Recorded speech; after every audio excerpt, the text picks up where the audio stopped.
Hello friends, welcome to study with Sunil. देखिए दोस्तों, पहले अपन बात करेंगे शब्द शुद्धि और वाक्य शुद्धि से रिलेटेड कुछ क्वेश्चन आंसर के बारे में। तो देखिए, पहला क्वेश्चन आपको दे रखा है, वाक्य के शुद्ध रूप का आपको चयन करना है। चार वाक्य दे रखे हैं और इनमें से शुद्ध वाक्य कौन सा है ये आपको बताना है। देखिए, अधिकारियों ने कागजात का निरीक्षण किया, अधिकारियों ने कागजात का परीक्षण किया, अधिकारियों ने कागजात की जांच की और अधिकारियों ने कागजात का अन्वेषण किया। तो देखिए, ये शुद्ध वाक्य इनमें से कौन सा हो जाएगा? ऑप्शन थर्ड होगा। अधिकारियों ने कागजात की जांच की, निरीक्षण भी नहीं होगा, परीक्षण भी नहीं होगा और अन्वेषण यानी कि खोज ये भी नहीं होगा। अधिकारियों ने कागजात की जांच की, ये बिल्कुल सही तरीके से शुद्ध वाक्य होगा। ऑप्शन सी इसका आंसर होगा। फिर देखिए, अगला क्वेश्चन आपको दे रखा है, वाक्य के अशुद्ध भाग का चयन करना है। एक वाक्य आपको दे रखा है, आजकल भारत में कारखानों से बढ़कर एक श्रेष्ठतम वस्तुएं बनकर निकल रही हैं। यहाँ पर कौन से भाग इस वाक्य में अशुद्ध है आपको बताना है।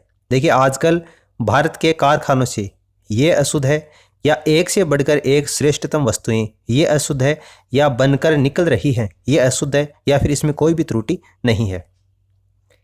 वाक्य आप एक बार फिर से देख लीजिए। आजकल भारत के कारखानों से बढ़कर एक श्रेष्ठतम वस्तुएं बनकर निकल रही हैं। तो देखिए, एक से एक बढ़कर श्रेष्ठतम वस्तुएं नहीं होगा, एक से बढ़कर एक वस्तुएं होगा। ठीक है, ये जो एक है वो यहाँ पर ना के बढ़ करके आगे आएगा, एक से बढ़कर एक श्रेष्ठतम वस्तुएं। ठीक है, इस तरीके से ये वाक्य शुद्ध होगा। तो आपको जो ऑप्शन सेकंड दे रखा है ये अशुद्ध है, अशुद्ध रूप का आपको चयन करना था। तो ऑप्शन सेकंड क्या हो जाएगा? इसका आंसर हो जाएगा। ठीक है, फिर देखिए, अगला क्वेश्चन आपको देखा है, कौन सा शब्द शुद्ध है। शब्द शुद्धि की दृष्टि से आपको बताना है कि कौन सा शब्द यहाँ पर शुद्ध है। संसारिक होता है या सांसारिक होता है, संस्कारिक होता है या सांसारिक होता है। शब्द शुद्धि की दृष्टि से आपको बताना है। देखिए, पहला और तीसरा ये तो नहीं होगा, दूसरा और चौथा में से आपको बताना है। तो यहाँ पर जो री आती है ये बड़ी नहीं आती, छोटी आती है, और सांसारिक शब्द होता है वो बिल्कुल शुद्ध होता है। ऑप्शन सेकंड इसका आंसर होगा। निम्नलिखित में से किस शब्द में दो से अधिक उपसर्ग हैं? दो से अधिक यानी कि तीन उपसर्ग कौन से शब्द में है ये आपको बताना है। देखिए, व्याकरण में दो ही हैं, ये नहीं होगा, समन्वय भी नहीं होगा और पर्यावरण में भी नहीं होगा। देखिए, दुर्व्यवहार, दुर्व्यवहार शब्द का जो निर्माण है वो दुर धन वी धन अव और धन हार, इस तरीके से ये होगा। हार इसमें मूल शब्द है और दुर वी अव ये तीन उपसर्गों का प्रयोग यहाँ पर हुआ है। तो दो से अधिक उपसर्गों का प्रयोग कौन से में हुआ? दुर्व्यवहार में हुआ है, इसलिए ऑप्शन सेकंड क्या हो जाएगा? इसका आंसर हो जाएगा। उसके बाद में अगला क्वेश्चन दे रखा है, उत्पाद और उत्पाद सही युग्म अर्थ बताना है। एक है उत्पाद और एक है उत्पाद। ठीक है, देखिए, उत्पाद क्या होता है? उपद्रव्य होता है, और उत्पाद क्या होता है? कोई उत्पन्न वस्तु, यानी कि जो प्रोडक्ट होता है उसको बोलते हैं उत्पाद। कोई भी अभिक्रिया होती है और लास्ट में जो प्रोडक्ट बनता है तो वो होता है आपका उत्पाद होता है। ठीक है, यानी कि उत्पन्न वस्तु होती है। और उत्पाद किसको बोलते हैं? अपन उपद्रव्य को बोलते हैं। तो ऑप्शन सेकंड क्या हो जाएगा? इसका आंसर हो जाएगा। फिर देखिए, अगला आपको युग्म शब्द दे रखा है, परिणय और प्रणय। परिणय और प्रणय, तो जिस भी स्टूडेंट का अगर विवाह हो चुका है उनको पता है कि परिणय क्या होता है। परिणय क्या होता है? आपका विवाह होता है। विवाह आपको दो में दे रखा है। ठीक है, इसका मतलब पहला ऑप्शन और दूसरा ऑप्शन तो नहीं हो सकता। ठीक है, अरे परिणय संस्कार नहीं होता क्या? तो परिणय का मतलब क्या होता है? विवाह होता है। और प्रणय, प्रणय का मतलब क्या होता है? प्रेम होता है। ठीक है, ये तो आप सभी को पता ही होगा। तो प्रेम हो जाएगा, रचित नहीं होगा। ठीक है, विवाह और प्रेम, ऑप्शन डी क्या हो जाएगा? इसका आंसर होगा। फिर अगला आपको दे रखा है, वीर धन उचित विच्छेद का संधि शब्द क्या होगा? वीर धन उचित, तो वीर धन उचित गुण संधि का प्रयोग यहां पर हुआ है और वीरोचित शब्द का निर्माण यहां पर होगा, वीरोचित। ऑप्शन जो सी आपको दे रखा है वो इसका करेक्ट आंसर होगा। फिर है सच्चिदानंद का संधि विच्छेद क्या होगा? सच्चिदानंद का संधि विच्छेद क्या होगा? देखिए, संधि विच्छेद पूछा है तो जहां तक शब्द टूट सकता है वहां तक आपको तोड़ना है। ये नहीं है कि सच्चिद धन आनंद कर दिया, ये नहीं होगा। ठीक है, जहां तक शब्द जितना आप टूट सकता है वहां से शब्द आपको तोड़ना है। और सबसे खास बात, किसी भी शब्द में कौन सी संधि होती है इस बात का निर्धारण अपन कैसे करते हैं। देखिए, कई शब्द ऐसे होते हैं जिसमें एक से अधिक संधियां होती हैं, तो उसमें आपको कौन सी संधि सही माननी होती है? जहां से शब्द प्रथम बार टूटता है, यानी जो संधि विच्छेद होता है उसमें जो शब्द है वो प्रथम बार जिस संधि के नियम से टूटता है वही संधि इसमें मान्य होती है। उसके बाद में आगे कौन सी संधि का नियम लगता है उससे कोई फर्क नहीं पड़ता। प्रथम बार जहां से शब्द टूटता है उस शब्द में वही संधि आपको मान्य होती है। तो सच्चिदानंद का सही संधि विच्छेद क्या हो जाएगा? ऑप्शन फर्स्ट होगा, सत्य धन चित्त धन आनंद हो जाएगा। ठीक है, सच्चित धन आनंद नहीं होगा। ठीक है, ऑप्शन फर्स्ट क्या हो जाएगा? इसका करेक्ट आंसर होगा। फिर आपको दे रखा है नैसर्गिक। नैसर्गिक का पर्यायवाची आपको बताना है। नैसर्गिक किसको बोलते हैं? देखिए, नैसर्गिक बोलते हैं प्राकृतिक को, जो नेचुरल होता है, प्राकृतिक होता है, उसको बोलते हैं नैसर्गिक। तो ऑप्शन सी क्या हो जाएगा? इसका आंसर होगा। फिर अगला क्वेश्चन आपको दे रखा है समुद्र का पर्यायवाची नहीं है। ध्यान से देखना, समुद्र का पर्यायवाची कौन सा नहीं है? पयोधि, जलद, जलधि, वारिधि। तो यहाँ पर तो आप आइडिया लगा सकते हैं। यहाँ पर देखिए धी है, यहाँ पर भी लास्ट में धी दे रखा है और यहाँ पर भी धी, यानी कि धारण करने वाला। ठीक है, समुद्र जल धारण करने वाला। तो ये तीनों तो होते हैं। जलद जो है वो समुद्र का पर्यायवाची नहीं होता, इसलिए ऑप्शन जो आपका सेकंड हो जाएगा वो इसका करेक्ट आंसर होगा। अब देखिए अपन बात करते हैं कुछ तत्सम और तद्भव रूप के बारे में। तो देखिए पहला क्वेश्चन आपको दे रखा है कागा तद्भव शब्द का तत्सम रूप क्या होगा? कागा। देखिए चार ऑप्शन आपको दे रखे हैं, काक, कौवा, काक और काग। पहले काका है दे रखा है, फिर कौवा है, फिर काक है और बाद में काग। तो कागा जो तद्भव शब्द है उसका तत्सम रूप क्या होता है? काक होता है। ऑप्शन जो आपको गए दे रखा है वो इसका करेक्ट आंसर होगा। फिर मुनिवर में कौन सा समास है? काफी इंपॉर्टेंट क्वेश्चन है। मुनिवर में कौन सा समास है? मुनिवर एक सामासिक शब्द है, इसमें कौन सा समास है ये आपको बताना है। देखिए तत्पुरुष इसमें नहीं होगा। ठीक है, कुछ में यहाँ पर कारक विभक्ति का प्रयोग करके कुछ स्टूडेंट इसका विग्रह कर रहे होंगे, जो कि गलत होगा। तत्पुरुष नहीं होगा।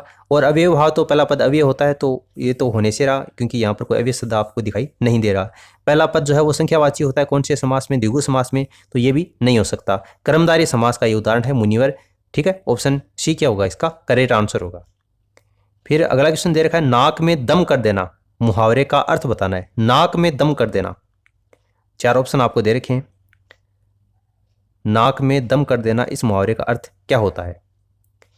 बहुत प्रसन्न होना, तो बिल्कुल नहीं होता। नाक में दम कर देने का मतलब प्रसन्न होना नहीं होता। निंदा करना भी नहीं होता। जिज्ञासा शांत करना, ये भी नहीं होगा। बहुत परेशान करना, अरे कोई परेशान करता है तो अपन बोलते हैं ना, तो इसने तो मेरी नाक में दम कर दिया, यानी कि इसने मुझे बहुत परेशान कर रखा है।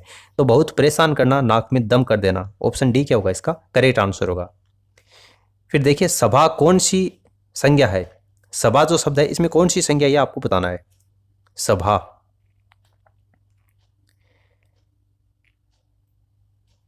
सभा के अंतर्गत देखिए क्राउड, सभा समूह है, इसमें कौन सी संज्ञा होती है आपकी? समूहवाचक। ऑब्वियस बात है, समूह का बोध ये करवा रहा है, समूहवाचक संज्ञा इसमें होती है। ऑप्शन सी क्या होगा? इसका करेक्ट आंसर होगा। फिर देखिए उस वाक्य का चयन कीजिए जो अशुद्ध है। ठीक है, जो गलत है उस वाक्य का आपको चयन करना है। चार वाक्य आपको दे रखे हैं। दूध में क्या पड़ गया, जो अशुद्ध है उसका चयन करना है। दूध में क्या पड़ गया? गीता सबसे श्रेष्ठतम ग्रंथ है, वहां पहुंचने की व्यवस्था करें। मंत्रों का सही उच्चारण करो। देखिए दूध में क्या पड़ गया, बिल्कुल सही है। मंत्रों का सही उच्चारण करो, यह भी सही है। वहां पहुंचने की व्यवस्था करें, यह भी सही है। गीता सबसे श्रेष्ठतम ग्रंथ है, ये गलत है। अब कहोगे गलत कैसे है? देखिए श्रेष्ठतम जहां आ जाता है वहां सबसे की आवश्यकता नहीं होती। ठीक है, श्रेष्ठतम आ गया तो इसका मतलब वो अपने आप में सबसे श्रेष्ठ है। ठीक है, सबसे शब्द यहाँ कर अनुपयुक्त है, ये लगाने की यहाँ पर आवश्यकता नहीं है, क्योंकि श्रेष्ठतम जो है वो इसके अर्थ को पहले से ही पूर्ण कर रहा है। गीता श्रेष्ठतम ग्रंथ है, तो ये वाक्य सही होगा। सबसे श्रेष्ठतम है ऐसा नहीं होगा। या तो इस तरीके से होगा गीता सबसे श्रेष्ठ ग्रंथ है, इस तरीके से, या गीता श्रेष्ठतम ग्रंथ है। दोनों चीज एक साथ नहीं आ सकती। गीता सबसे श्रेष्ठतम ग्रंथ है, ये नहीं हो सकता। ठीक है, तो ऑप्शन जो आपको सेकंड दे रखा है ये क्या हो जाएगा? इसका आंसर हो जाएगा। फिर अगला क्वेश्चन देखिए, अपन बात करते हैं कुछ शिक्षा मनोविज्ञान के क्वेश्चन आंसर के बारे में। तो पहला क्वेश्चन आपको दे रखा है शिक्षण अधिगम प्रक्रिया को प्रारंभ करने से पहले एक जो कुशल अध्यापक होता है उसको क्या करना चाहिए? शिक्षण अधिगम प्रक्रिया को शुरू करने से पहले एक कुशल अध्यापक को क्या करना चाहिए? छात्रों को दंडित करना चाहिए? बिल्कुल नहीं करना चाहिए। छात्रों को दंड नहीं करना चाहिए। चुटकुले सुनाने चाहिए? तो ये तो होने से रहा। ऑब्वियस सी बात है। देखिए कुछ ऑप्शन तो वैसे ही कट कर देगी, आप जैसे आप ऑप्शन को पढ़ोगे तो आपको पता चल जाएगा कि ये ऑप्शन तो होने से रहा। बाकी आपके पास में 2 ऑप्शन बचते हैं। तो एक कुशल अध्यापक होता है, वो कक्षा में सिखाने से पहले, कक्षा में अधिगम प्रक्रिया शुरू करने से पहले क्या आराम करने के लिए कहता है? नहीं, ठीक है, ये भी नहीं होगा। अधिगम परिस्थितियां उत्पन्न करनी चाहिए, यानी कि एक सीखने का माहौल कक्षा में डेवलप करना चाहिए। वही एक कुशल अध्यापक होता है जो सीखने के प्रति विद्यार्थियों को रुचि वहां पर उत्पन्न करता है। तो ऑप्शन जो सी होगा वो इसके अर्थ को बिल्कुल सही तरीके से परिपूर्ण करता है, इसलिए ऑप्शन सी क्या हो जाएगा, इसका आंसर हो जाएगा। फिर देखिए अगला क्वेश्चन आपको दे रखा है, किशोरावस्था एक नया जन्म है, इसमें उच्चतर और श्रेष्ठतर मानव विशेषताओं का जन्म होता है। ये एक कथन है, आपको बताना है कि कौन से साइकोलॉजिस्ट के द्वारा, कौन से मनोवैज्ञानिक का ये कथन है, ये आपको बताना है। ठीक है, ऑप्शन आपको डी दिखाई नहीं दे रहा है, गिडफ्रे, तो ये तो आंसर भी नहीं होगा। आपको बता देता हूँ, इन्हीं 3 ऑप्शन में से आपको आंसर बताना है। देखिए ये तो एक कथन है, मनोवैज्ञानिक के द्वारा दिया गया है, ये आपको याद करना ही पड़ेगा, इसमें आपको समझाने वाली कोई चीज़ नहीं है। देखिए किशोरावस्था एक नया जन्म है, इसमें उच्चतर और श्रेष्ठतर मानव विशेषताओं का जन्म होता है। ये कथन किसके द्वारा कहा गया था? ये स्टैनली हॉल के द्वारा कहा गया था ये कथन। ठीक है, तो ऑप्शन सी क्या हो जाएगा, इसका आंसर हो जाएगा। फिर अगला क्वेश्चन आपको देखा, बाल्यावस्था होती है, बाल्यावस्था होती है, बाल्यावस्था की आयु कौन सी होती है, ये आपको बतानी है। जन्म से 5 वर्ष तक होती है, या 12 वर्ष तक होती है, ठीक है, 21 वर्ष तक होती है, या कोई भी नहीं। देखिए जन्म से 6 वर्ष तक क्या होती है, आपकी शेष अवस्था होती है। ठीक है, अब यहाँ पर आपको डिपेंड करता है कि ऑप्शन में क्या दे रखा है। यहाँ पर 5 वर्ष दे रखा है, इसका मतलब 5 वर्ष तक आपको मानना पड़ेगा, लेकिन वो शेष अवस्था होती है, बाल्यावस्था नहीं होती। बाल्यावस्था शेष अवस्था के बाद में आती है, और उसके बाद में किशोरावस्था आती है, तो बीच में आती है वो बाल्यावस्था होती है। तो 6 से 12 वर्ष तक क्या हो जाएगी आपकी बाल्यावस्था, और 12 से या फिर 11 से 17 वर्ष तक, 18 वर्ष तक, या फिर 12 से 19 वर्ष तक, या फिर 13 से 19 वर्ष तक, जो भी आपको ऑप्शन में दिया होता है उसके हिसाब से आपको क्वेश्चन को टेकल करना होता है। तो यहाँ पर आपको 12 वर्ष तक दे रखा है, इसके पास में आपको ना तो 13 दे रखा है, ना ही 11 दे रखा है, तो ऑप्शन यहाँ पर सेकंड जो हो जाएगा वो इसका आंसर हो जाएगा। बाल्यावस्था होती है 12 वर्ष तक होती है, उसके बाद में आपकी किशोरावस्था शुरू हो जाती है 13 से 19 वर्ष तक। ठीक है, तो ऑप्शन सेकंड क्या हो जाएगा, इसका आंसर हो जाएगा। फिर अगला क्वेश्चन दे रखा है, एक अभिभावक आपसे विद्यालय में मिलने के लिए कभी नहीं आता, तो आप क्या करेंगे? कोई भी स्टूडेंट है, उसका जो अभिभावक है वो कभी भी विद्यालय में मिलने के लिए नहीं आता, जब भी पेरेंट्स मीटिंग होती है तो वो विद्यालय में उपस्थित नहीं होता, तो आप कौन सा कदम उठाएंगे? बच्चों की उपेक्षा करेंगे, यानी कि जो बच्चे होते हैं उनको इग्नोर कर देंगे? तो ऐसा तो नहीं होता, एक कुशल अध्यापक को ऐसा नहीं करना चाहिए। अभिभावक को लिखेंगे, ठीक है, या फिर आप स्वयं उनसे मिलने जाएंगे, या बच्चों को दंड देना शुरू कर देंगे? तो ये भी नहीं होगा। देखिए मैंने आपको कहा कि 2 ऑप्शन तो बिल्कुल आपको ऐसे मिलेंगे जो कि आंसर हो ही नहीं सकते। जब आप क्वेश्चन को थोड़ा सा अपने विवेक से पढ़ोगे तो आपको पता चल जाएगा कि कौन सा आंसर नहीं हो सकता। तो ये 2 ऑप्शन तो अपने आप में कट कर दिए। अब इनमें से कौन सा जो ऑप्शन है वो उपयुक्त है, ये आपको बताना है। अभिभावक को लिखेंगे, ठीक है। अब देखिए आपको क्वेश्चन में दे रखा है, एक अभिभावक आपसे विद्यालय मिलने के लिए कभी नहीं आता, ठीक है। अब ऐसा तो है नहीं कि वो 1-2 बार नहीं है तो आपने लिखा नहीं है, लिखा तो है, लेकिन उसके बावजूद भी वो कभी नहीं आता। तो आपका जो सबसे उपयुक्त कदम होगा वो वहाँ पर कौन सा होगा? आप उनसे स्वयं में मिलने के लिए जाएंगे, ठीक है। एक बतौर शिक्षक होने के नाते जब एक अभिभावक कभी भी आपसे विद्यालय में मिलने के लिए नहीं आता, कभी भी स्टूडेंट की जो प्रोग्रेस रिपोर्ट है, प्रोग्रेस कार्ड है, वो देखने के लिए नहीं आता, तो आपका दायित्व बनता है कि आप उनसे घर पर जाकर मिलें। तो ऑप्शन जो सी होगा वो क्या हो जाएगा? इसका करेक्ट आंसर होगा, ठीक है, ऑप्शन सी। फिर देखिए अगला क्वेश्चन आपको दे रखा है, काफ़ी बढ़िया क्वेश्चन है। क्वेश्चन दे रखा है, एक अध्यापिका यह सुनिश्चित करना चाहती है कि उसके जो विद्यार्थी हैं वो आंतरिक रूप से मोटिवेट हैं, आंतरिक रूप से मोटिवेट हैं यानी कि अभिप्रेरित हैं। इसके संदर्भ में वो क्या करेगी? देखिए काफ़ी बढ़िया क्वेश्चन है। सभी बच्चों के लिए उपलब्धि के एक समान मानकों को उल्लिखित करेगी। दूसरा ऑप्शन दे रखा है, इस प्रकार की अधिगम यानी कि सीखने की गतिविधियों की योजना बनाएगी जो कि अभिसारी चिंतन को प्रोत्साहन करती हैं, अभिसारी चिंतन यानी कि बुद्धि को प्रोत्साहन करने का कार्य करती हैं। तीसरा ऑप्शन आपको दे रखा है, अंतिम परिणाम पर ध्यान देने के बजाय व्यक्तिगत रूप से बच्चों की जो अधिगम की प्रक्रिया उसके ऊपर ध्यान देगी। बहुत ही बढ़िया ऑप्शन है ये। जो ऑप्शन है वो एक अध्यापिका ये सुनिश्चित करने में ये सुनिश्चित करती है इस ऑप्शन के माध्यम से कि उसके जो विद्यार्थी हैं वो आंतरिक रूप से अभिप्रेरित हैं या फिर नहीं, आंतरिक रूप से अभिप्रेरित हैं या फिर नहीं, इसका पता करने के लिए एक अध्यापिका को प्रत्येक विद्यार्थी को व्यक्तिगत रूप से अधिगम की प्रक्रियाओं के ऊपर ध्यान देना होगा। तो ये ऑप्शन आपको जो सी दे रखा है वो इसका करेक्ट आंसर होगा। अब देखिए अपन कुछ बात करते हैं जनरल साइंस के क्वेश्चन आंसर के बारे में। तो पहला क्वेश्चन आपको दे रखा है, धनायन। देखिए यहाँ पर ये धनायन लिखा गया है। धनायन का गठन किसके द्वारा होता है? धनायन का गठन किसके द्वारा होता है? काफी बढ़िया क्वेश्चन है।